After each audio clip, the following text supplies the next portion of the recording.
j'ai décidé de m'entretenir encore avec vous à l'orée de cette nouvelle année 2026, c'est que nous avons encore une décennie, tout au moins, qui se projette devant nous.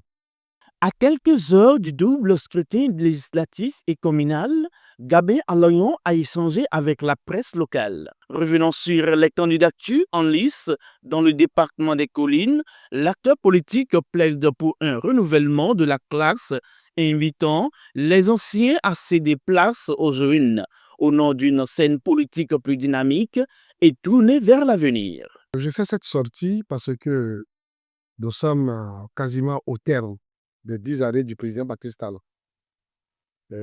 10 ou plusieurs années nouvelles s'annoncent. 16 années sur nos âges, c'est pas peu. Sur les âges de nos enfants, ce n'est pas peu. Et nous avons une vision à consolider. Nous avons une vision au nom du Bénin à consolider. Nous ne pouvons pas être distants des pouvoirs publics. Il faut tirer sur la sonnette d'alarme pour que nous puissions parfaire ce que nous avons noté de raté en termes de résultats politiques à obtenir sur les 10 dernières années. Nous estimons que elles doivent être des années de paix. Abordons par ailleurs l'actualité nationale, notamment le PIRT déjoué du 7 décembre dernier. Gabin Alayon appelle à la description du climat politique. Pour lui, l'heure est à l'apaisement, au dialogue et à la responsabilité collective afin de préserver la stabilité du pays. Suggérer au chef de l'État de voir la possibilité d'envisager des assises nationales où le pardon, l'acceptation de l'autre dans sa différence,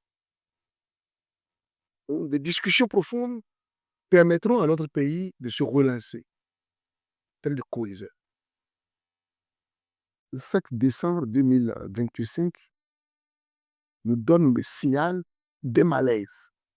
Et il faut en prendre conscience. Et il faut avoir le courage de le dire, sans avoir l'intention de critiquer.